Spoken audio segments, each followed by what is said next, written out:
Hi guys and welcome back to the channel Deepak Yadav Education. Welcome to the daily current affairs of 7th of July 2021. तो guys आज है तारीख 7 जुलाई 2021। आज की तारीख से जितने भी मोस्ट इंपॉर्टेंट करंट अफेयर्स बनेंगे उन सभी करंट अफेयर्स को हम लोग डिटेल में डिस्कस करेंगे। नाउ बढ़ते हैं आगे।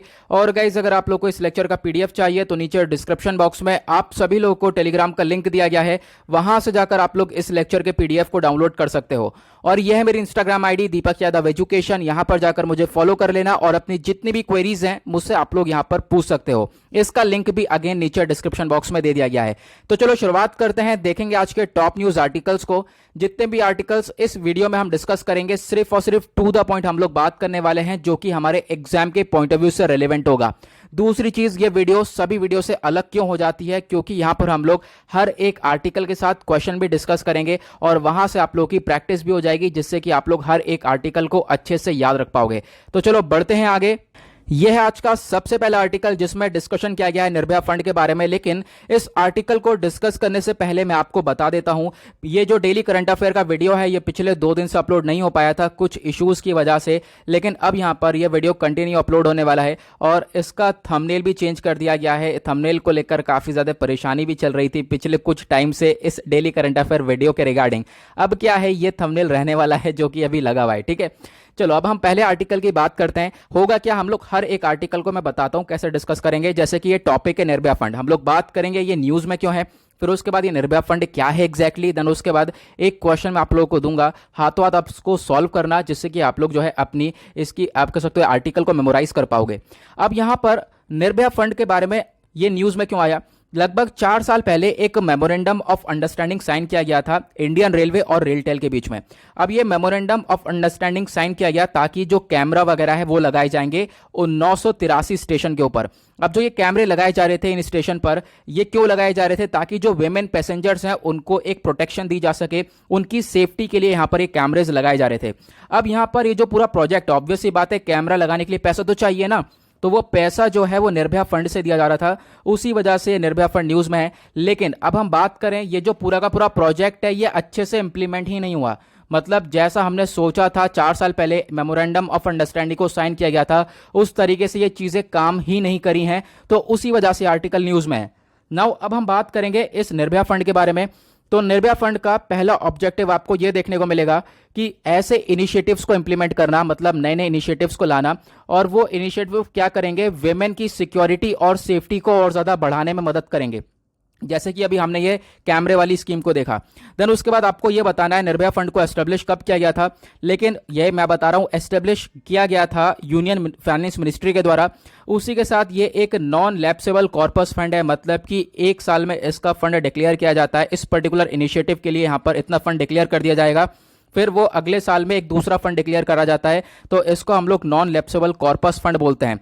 अब एक इंपॉर्टेंट चीज भी है, ये क्या है, बहुत सारी स्कीम्स आती हैं ministry of women and child development की इस निर्भया फंड के अंदर में, मतलब कि ऐसी स्कीम जिसमें यहां पर निर्भया फंड का इस्तेमाल किया जाता है और वुमेन के प्रति यहां पे प्रोटेक्शन को बढ़ाया जाता है।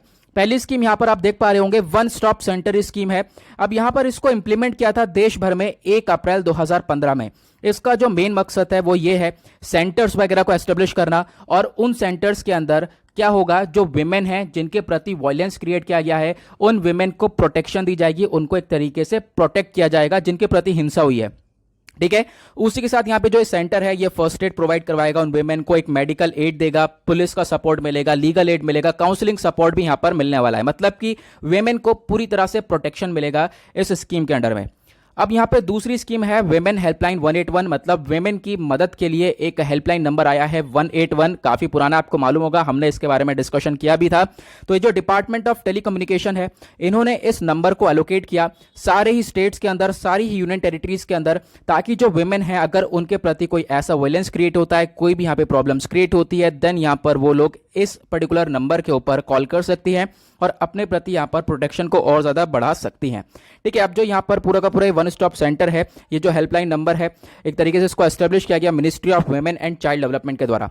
नाउ अब ये जो ministry of women and child development है, इसके अंडर में एक तीसरा और स्टेप उठाया गया था, वो यह है महिला पुलिस वॉलंटियर करके यहाँ पे स्टेप उठाया गया। अब इसमें क्या होगा, जो पुलिस और कम्युनिटी है ये लिंक होके क्या करेंगे, विमेन की हेल्प करने वाले हैं। जो भी विमेन डिस्ट्रेस में देखने को मिलेगी उसको यहाँ पर एक तरीके से प्रोटेक्शन मिलने वाला है। और हरियाणा ने इस स्कीम को लॉन्च किया था साल 2016 में, और उसी के साथ हरियाणा पहला राज्य बन चुका था जिसने इस स्कीम को लॉन्च किया था। तो इसके बारे में आपको ध्यान रखना है। ना अब हम बात करते हैं कुछ ऐसी स्कीम्स हैं जो कि बाकी अदर मिनिस्ट्रीज के अंदर आती हैं, बाकी अदर डिपार्टमेंट्स के अंडर में आती हैं, लेकिन उसको फंडिंग निर्भया फंड से मिलती है। अभी हमने जो स्कीम डिस्कस करी है ये किसके अंडर में आती है, ये आती है ministry of women and child development के अंडर में, लेकिन फंड निर्भया फंड से मिलता है। और उसी तरीके से यहाँ पे जो अलग अलग मिनिस्ट्रीज के अंडर में आती है, वो पहली स्कीम आपको ये देखने को मिलेगी, integrated emergency response management system. अब ये क्या है, अब ये जो प्रोजेक्ट है इसका मेन मकसद था कि देखो मतलब राउंड द क्लॉक, मतलब 24 घंटे वेमेन जो पैसेंजर्स आपको रेलवे स्टेशन पर देखने को मिलेंगी उनकी सिक्योरिटी के ऊपर वर्क किया जाए। ठीक है, उनकी सिक्योरिटी को और ज़्यादा प्रोवाइड एक तरीके से और ज़्यादा मजबूत किया जाए। ठीक है, उसी की वजह से यहाँ पर एक सिक्योरिटी कंट्रोल रूम भी बनाया गया है। और आप कह सकते हो वहाँ पर एक सिक्योरिटी हेल्पलाइन है, मेडिकल फैसिलिटीज़ है, आरपीएफ हो गया, पुलिस, और साथ ही साथ सीसीटीवी कैमरेज को इंस्टॉल किया गया है, और भी बहुत सारे यहाँ पर काम किए गए हैं जो कि वुमेन की प्रोटेक्शन में हेल्प करेंगे। अब यहाँ पर ये जो integrated emergency response management system है इसका मिनिस्ट्री इंचार्ज कौन है, वो है रेलवेज। अब यहाँ पे बात करते हैं एक और दूसरा स्टेप उठाया गया है अदर मिनिस्ट्री के अंदर, वो है इमरजेंसी रिस्पांस सपोर्ट सिस्टम। ठीक है, अब इसका फोकस है इंटीग्रेटेड कंप्यूटर एडेड इमरजेंसी पर, यानी कि मतलब देखो यह क्या है, ये है क्या एक ऐसा प्लेटफॉर्म जो कि यहाँ पर रिस्पॉन्ड करेगा डिस्ट्रेस कॉल्स को, मतलब कि कोई भी यहाँ पर वुमेन है जिसके प्रति यहाँ पर कोई आप कह सकते हो ऐसी प्रॉब्लम्स क्रिएट हो रही हैं, तो उनके प्रति यहाँ पर एक तरीके से वापस से वही वाली बातें हैं कि ऐसा प्लेटफॉर्म होगा जो कि जो भी डिस्ट्रेस कॉल्स होंगी उनके प्रति रिस्पॉन्ड करने वाला है। ठीक है, और एक तरीके से काफ़ी ज़्यादा तेज़ी से जो है यहाँ पर सपोर्ट मिलेगा। ऐसा नहीं है काफ़ी टाइम लग जाएगा, बहुत जल्दी यहाँ पे सपोर्ट दिया जाता है। ठीक है, कि तभी इसका नाम इमरजेंसी दिया गया है, ताकि इमरजेंसी वे में बहुत जल्दी से जो है वेमेन को सपोर्ट दिया जा सके। इसका जो है एम जो है वो क्या है कि लगभग सारे जो इमरजेंसी नंबर्स हैं उनको इंटीग्रेट करना 112 के साथ। और साथ ही साथ यहाँ पे ये भी आपको याद रखना है, इसका जो मिनिस्ट्री ऑफ इंचार्ज है वो है होम अफेयर्स। ठीक है, अब यहाँ पर ये आर्टिकल पूरा हमने डिस्कस कर लिया, समाप्त हो गया। अब यहाँ पे इसके रिगार्डिंग एक क्वेश्चन है। अब यहाँ पे आर्टिकल तो मैंने समझा दिया, क्वेश्चन आपको सॉल्व करना है। इससे क्या होगा, आर्टिकल समझने के बाद, क्वेश्चन करने के बाद आप इस आर्टिकल को मेमोराइज कर पाओगे। क्वेश्चन आप लोगों को देखने को मिल जाएगा, निर्भया फंड के रिगार्डिंग दो स्टेटमेंट दिए गए हैं, सॉरी यहाँ पर कुछ स्टेटमेंट्स दिए गए हैं, जैसे 3 स्टेटमेंट यहाँ पर दिए गए हैं। उन 3 स्टेटमेंट के रिगार्डिंग आपको बताना है कि कौन सा स्टेटमेंट बिल्कुल सही है, और उसी के साथ नीचे कुछ ऑप्शंस दिए हुए हैं, आप लोग यहाँ पर देख पाओगे 1 ओनली, 1 3 ओनली, 2 एंड 3, 1 2 एंड 3। तो यहाँ पर इस क्वेश्चन को अपने आप सॉल्व कर लेना। और यहाँ पर मैं तो ये कह रहा हूँ कि अभी आपने आर्टिकल पढ़ लिया, वीडियो को पॉज करो, यहाँ पे क्वेश्चन दिख रहा है, इसको अच्छे से सॉल्व कर लो, और इसका आंसर 1 करके, क्वेश्चन नंबर 1, और इसका सही आंसर नीचे कमेंट सेक्शन में लिखना। चलो आते हैं सेकंड आर्टिकल की तरफ। यहां पे डिस्कशन किया गया निपुण भारत के बारे में। अब निपुण भारत को लॉन्च किया गया है। अब ये क्या है, तो देखो जो department of school education and literacy है, मिनिस्ट्री ऑफ एजुकेशन ने लॉन्च किया है। ये एक नेशनल इनिशिएटिव है जो कि हेल्प करेगा बच्चों की रीडिंग में, साथ ही साथ जो न्यूमरेसी होती है उसको अंडरस्टैंड करने में यहाँ पर हेल्प करने वाला है। उसी वजह से यहाँ पे निपुण भारत को लॉन्च किया है, मतलब कि national initiative for proficiency in reading with understanding and numeracy.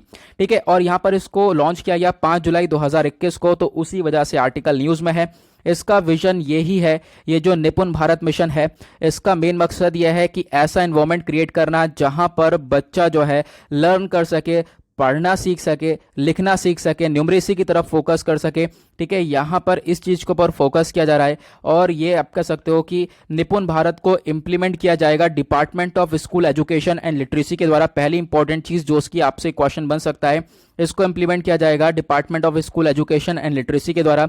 और यहाँ पर 5 टियर इम्प्लीमेंटेशन स्कीम होने वाला है, मतलब कि ये जो पूरा का पूरा सिस्टम है ये सेटअप किया जाएगा 5 पूरे पड़ाव पर, जैसे कि national, state, district, block, school level पर यहाँ पर ये पूरी तरह से सेटअप होगा सारे ही राज्यों में, सारे यूनियन टेरिटरीज के अंदर।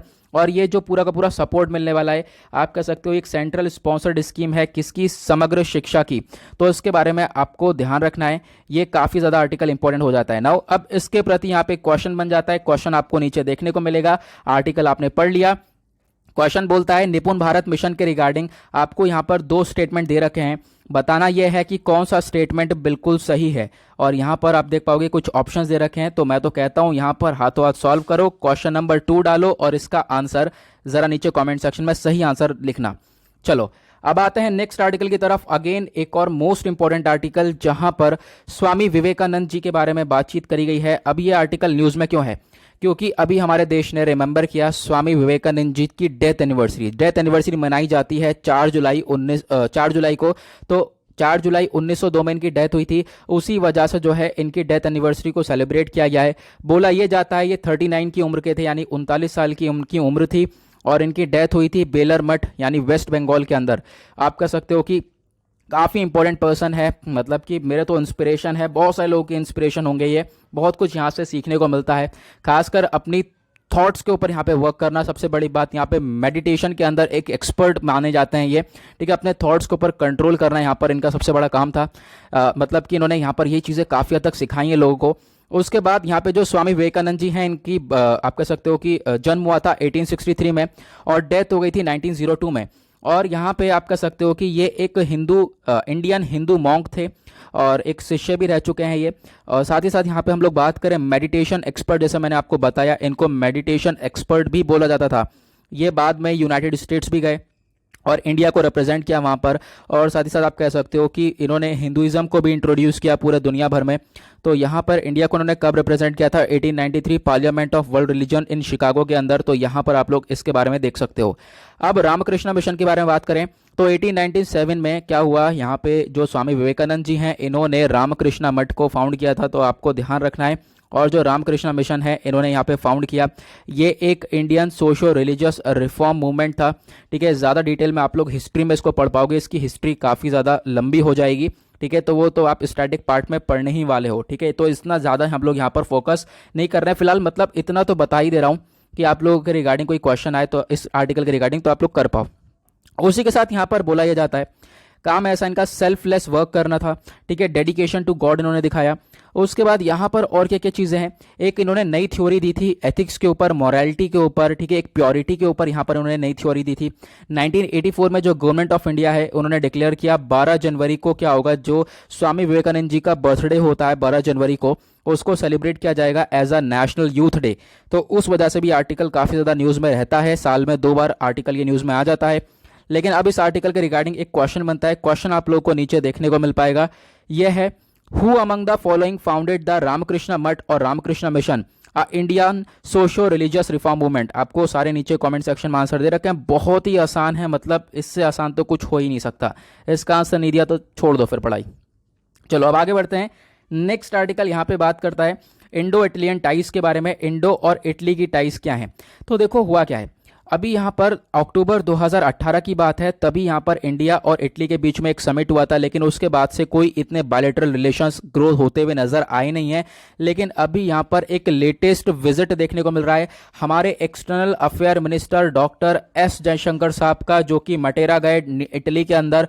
और वहाँ पर इन्होंने एक तरीके से आप कह सकते हो कि एक तरीके से लेटेस्ट विजिट है, जहां पर इन्होंने अटेंड करी है meeting foreign and development minister of G20 group की। अब क्वेश्चन ये है G20 ग्रुप के अंदर क्या इंडिया है और कौन कौन सी कंट्रीज, जरा नीचे कमेंट सेक्शन में बताना।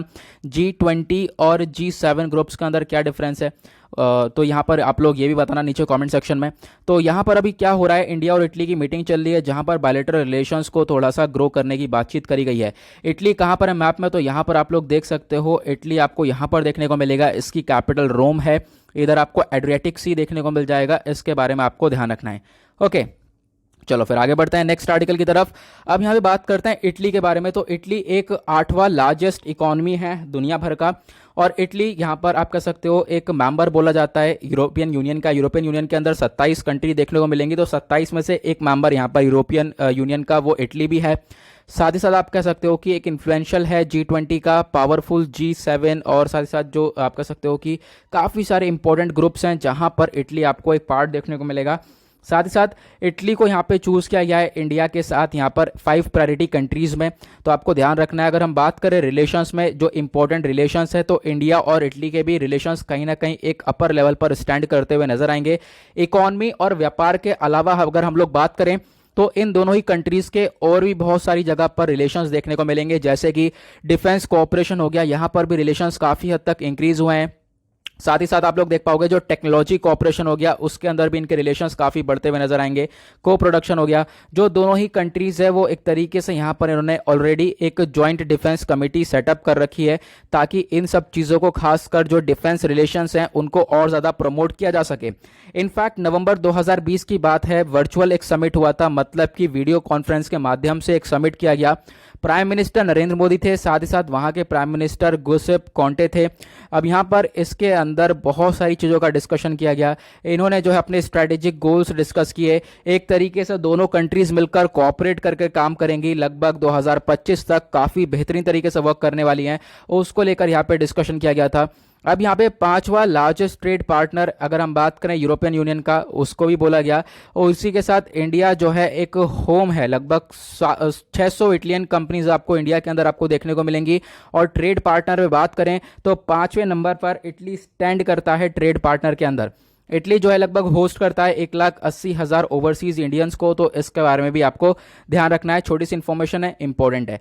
अब यहाँ पे बात करते हैं इसको क्वेश्चन शायद मैंने पहले लगा दिया है, हाँ तो कोई बात नहीं। अब यहाँ पे क्वेश्चन क्या बोलता है, इटली के रेफरेंस में आपको बताना है कौन सा स्टेटमेंट बिल्कुल सही है। आपको दो स्टेटमेंट दे रखे हैं। इटली एक 8th लार्जेस्ट इकोनॉमी है वर्ल्ड का। दूसरा स्टेटमेंट दे रखा है ये यूरोपियन यूनियन का मेंबर नहीं है, ठीक है। उसके बाद आपको कुछ स्टेटमेंट्स दे रखे हैं। सही आंसर जरा नीचे कमेंट सेक्शन में बताना। अगेन एक बहुत ही ज़्यादा आसान क्वेश्चन। चलो अब आगे बढ़ते हैं। नेक्स्ट आर्टिकल में डिस्कशन किया गया है ड्राफ्ट ट्रैफिकिंग इन पर्सन के बारे में। ये क्या है, तो देखो एक तरीके से जो ये ट्रैफिकिंग होती है पर्सन की, उसको रोकने के लिए यहाँ पे ड्राफ्ट लाया गया है, यानी कि लोगों को प्रिवेंट किया जाएगा, केयर किया जाएगा, रिहैबिलिटेशन दिया जाएगा। अब यहाँ पर ये बेसिकली ड्राफ्ट है, ये एक्ट नहीं बना है, पास नहीं हुआ है, तो ड्राफ्ट है। तो उसी के रिगार्डिंग क्या होता है, ड्राफ्ट के रिगार्डिंग सजेशन वगैरह मांगती है जो भी बॉडी होती है। तो यहाँ पर ये वही देखने को मिला है। जो ministry of women and child welfare है, इन्होंने यहाँ पर सजेशंस मांगा है, अपने कमेंट्स मांगे हैं इस ड्राफ्ट को रिगार्डिंग कि जो ड्राफ्ट रिलीज होगा इसके रिगार्डिंग क्या क्या सजेशन और ज़्यादा ऐड करे जा सकते हैं। अब यहाँ पे बात करते हैं इस ड्राफ्ट के अंदर जो ऑफेंडर्स हैं उनके लिए क्या है। जो ये लॉ है एक बार जैसे ही इनेक्ट हो जाएगा, ये इनसाइड द इंडिया यानी कि जितने भी सिटीजन्स इंडिया में हैं और इंडिया से बाहर हैं उन सभी के ऊपर ये लागू होता हुआ नजर आएगा। जहां जब भी यहाँ पे पर्सन की ट्रैफिकिंग होगी, एक तरीके से ह्यूमन का एक्सप्लॉइटेशन देखने को मिलेगा, ठीक है, मानव का एक्सप्लॉइटेशन देखने को मिलेगा, तो वहां पर ये एक्ट का इस्तेमाल किया जाएगा। जो ये स्कोप है बिल का, ये काफ़ी इंपॉर्टेंट होने वाला है और यहाँ पर बहुत सारे लोगों को कवर किया जाएगा, चाहे वो गवर्नमेंट सर्वेंट्स हो, डॉक्टर्स हो, पैरामेडिकल स्टाफ हो या फिर कोई भी हो इस पोजीशन ऑफ अथॉरिटी के अंदर, सभी को इसमें कवर किया जाएगा। विक्टिम्स कौन होने वाले हैं, यानी कि जो भी व्यक्ति जिसका एक्सप्लॉइटेशन हो रहा है, जैसे कि मैंने आपको बताया है कि कोई फिजिकल एक्सप्लॉइटेशन हो गया या फिर एक्सप्लॉइटेशन हो गया, पोर्नोग्राफी हो गई या फिर कोई ज़बरदस्ती काम करवाया जा रहा है, फोर्स लेबर हो गया, साथ ही साथ यहाँ पर कोई गुलामी वगैरह करवा रहा है, तो इन सारी चीज़ें, ये जो एक तरीके से इंसान का एक्सप्लॉइटेशन ही तो हो रहा है, ठीक है, उसकी यहाँ पर एक तरीके से उसकी ट्रैफिकिंग भी हो रही है, आप कह सकते हो, ठीक है। और भी यहाँ पे बहुत सारे मतलब काम किए जाते हैं, ये तो कुछ मतलब गिने चुने काम बता रखे हैं, और भी यहाँ पर होते हैं ऐसा जहाँ पर मानव का एक तरीके से ह्यूमन वायलेशन हो रहा है, ह्यूमन एक्सप्लॉइटेशन हो रहा है, तो उसी के रिगार्डिंग यहाँ पे ये वर्क करने वाला है। इलीगल क्लिनिकल आप कह सकते हो ड्रग ट्रायल्स हो गए या फिर इलीगल बायोमेडिकल रिसर्च हो गई, तो इन सब के रिगार्डिंग यहाँ पर ये वर्क करने वाला है, पूरा का पूरा एक्ट है। और यहाँ पर इस बिल के अंदर अब की बार एक बहुत बड़ा बदलाव ये है कि वेमेन और बच्चों को प्रोटेक्शन के अलावा यहाँ पर ट्रांसजेंडर को भी प्रोटेक्शन मिलने वाली है इस ट्रैफिकिंग के अंडर। अगर ट्रांसजेंडर के रिगार्डिंग भी कोई वायलेशन होता है, कोई एक्सप्लॉइटेशन होता है, तो ये एक्ट वर्क करने वाला है। उसी के साथ यहाँ पर आप लोग देख पाओगे एक काफ़ी इंपॉर्टेंट ये हो चुका है एक्ट आज के टाइम पर, और आपके एग्जाम के लिए भी काफ़ी इंपॉर्टेंट है। पेनल्टी की बात करें, अगर कोई भी यहाँ पर बंदा इसके अंदर क्रिमिनल साबित होता है, कोई भी अगर एक्सप्लॉइटेशन करता है, तो उसके ऊपर भारी भरकम पेनल्टी लग सकती है। लगभग 7 साल तक जेल भी हो सकती है, 10 साल तक जेल हो सकती है, 5 लाख रुपए का फाइन भी लग सकता है। खासकर जो चाइल्ड ट्रैफिकिंग होती है, चाइल्ड को इधर से उधर करना या फिर उनका एक्सप्लॉइटेशन करना, ठीक है, तो उसी के रिगार्डिंग यहाँ पर ये सारे स्टेप्स बताए गए हैं। जो ये पेनल्टी है, यहाँ पर उम्र कैद भी हो सकती है कुछ केसेस के अंदर, और कुछ केसेस के अंदर डेथ भी दी जा सकती है, यानी कि मौत की सजा भी दी जा सकती है। इतना खतरनाक यहाँ पर ये ड्राफ्ट होने वाला है।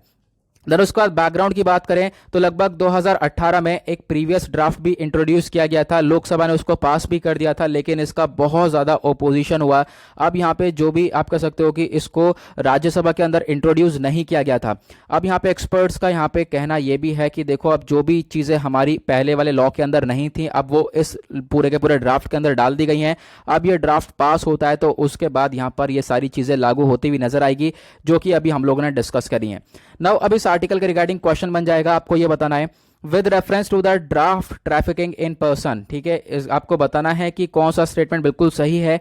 यहां पर आपको दो स्टेटमेंट दे दिए गए हैं, वीडियो को पॉज कर लो, दोनों स्टेटमेंट पढ़ लो, फिर उसके बाद नीचे आपको ऑप्शंस दिए गए हैं, यहां पर सही आंसर बताना नीचे कमेंट सेक्शन में।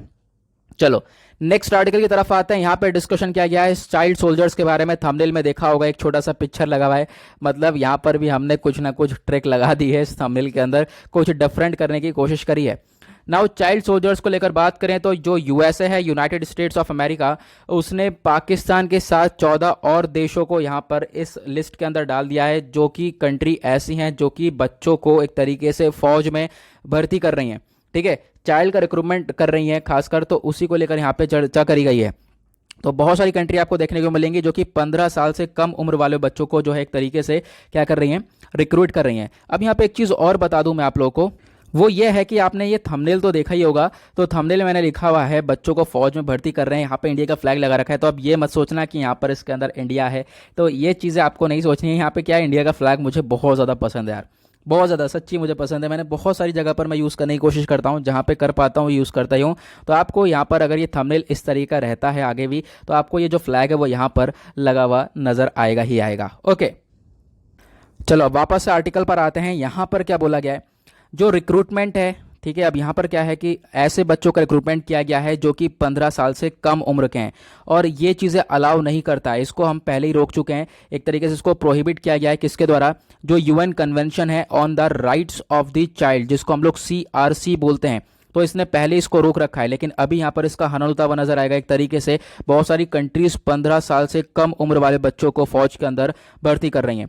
ठीक है, जो ये CRC है इसको अडॉप्ट किया गया था, आपको ध्यान रखना है, 20 नवंबर 1989 में, और ये वर्किंग में आया था 2 नवंबर 1990 के अंदर। आज के टाइम पर 193 कंट्रीज है जिन्होंने CRC को रेटिफाई किया है, इसके अंदर चेंजेस किए। जो CRC है यहाँ पे आप देख पाओगे बहुत सारे मेजर्स लेता है, जहाँ पर एक तरीके से बच्चों को प्रोटेक्शन दी जाती है, और इसका काम यही है कि जो 15 साल से कम उम्र वाले बच्चे हैं उनको आर्मी में यहाँ पे सोल्जर्स ना बनाया जाए। दूसरी चीज़ यहाँ पर एक एज सेट कर रखी है, वो है 18 साल की उम्र, यानी कि बच्चा जब 18 साल का हो जाता है तो उसके बाद आप लोग ये काम कर सकते हो, तब वो लीगल हो जाएगा।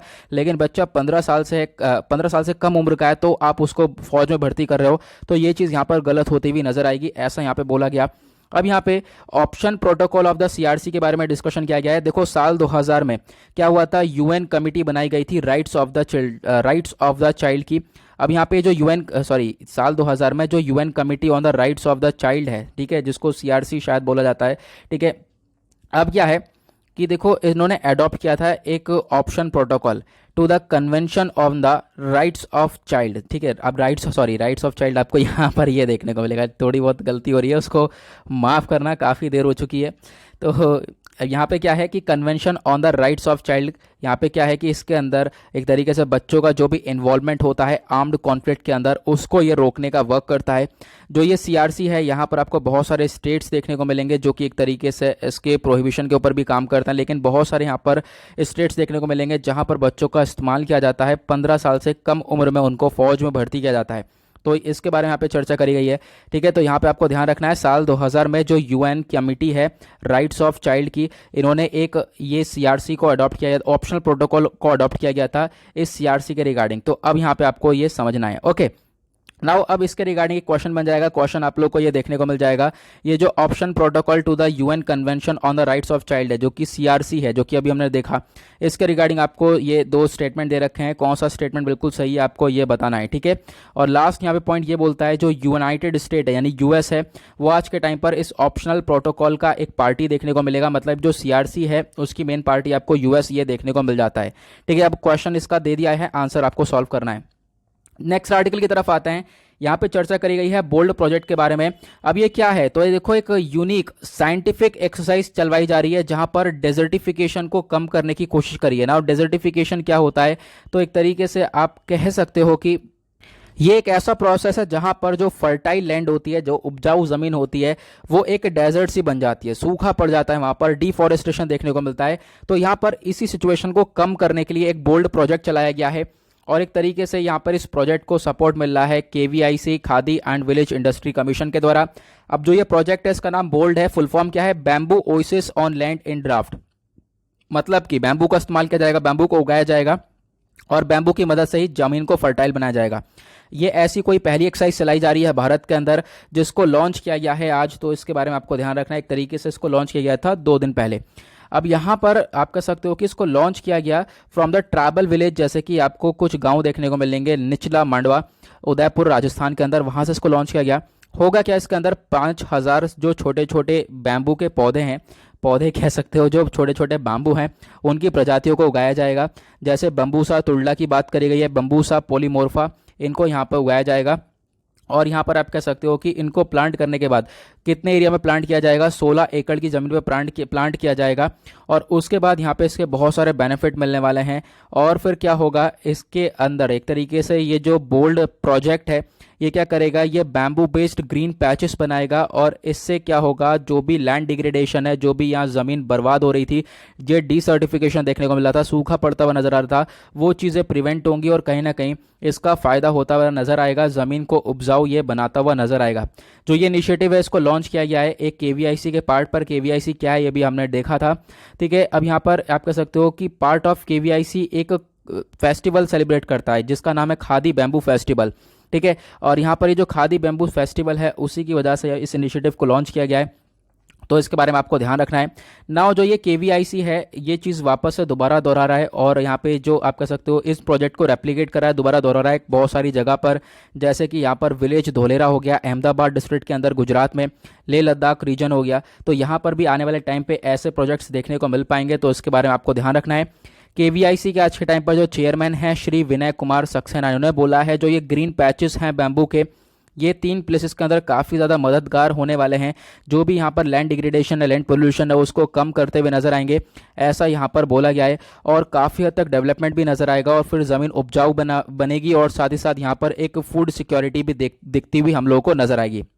ओके, अब इस टॉपिक के रिगार्डिंग एक क्वेश्चन बन जाएगा। क्वेश्चन ये है, जो ये बोल्ड प्रोजेक्ट है इसके रिगार्डिंग आपको 2 स्टेटमेंट दिए गए हैं, आपको बताना है कि कौन सा स्टेटमेंट बिल्कुल सही है। ये बहुत ज़्यादा इंपॉर्टेंट आर्टिकल होने वाला है। ओके, नाउ नेक्स्ट आर्टिकल में चर्चा करी गई है फ्लाई ऐश के बारे में। तो ये जो एनटीपीसी लिमिटेड है एक महारत्न सीपीएसयू है, यानी कि सेंट्रल पब्लिक सेक्टर अंडरटेकिंग है। ये ministry of power and India के अंदर में आपको देखने को मिलेगी, मिनिस्ट्री ऑफ पावर के अंडर में आती है।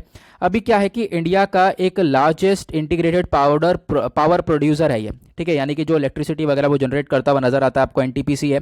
अब यहाँ पे क्या हुआ है, फ्लाई ऐश का भी इस्तेमाल किया जाता है। अब यहाँ पे हमें यही समझना है, जो फ्लाई ऐश है इसका इस्तेमाल करने की बातचीत करी गई है। फ्लाई ऐश क्या होता है, तो पिक्चर में आप देख पाओगे, एक तरफ आपको सीमेंट देखने को मिलेगा और एक तरफ फ्लाई ऐश देखने को मिलेगा। क्या डिफरेंस होता है, तो इसको हम समझेंगे।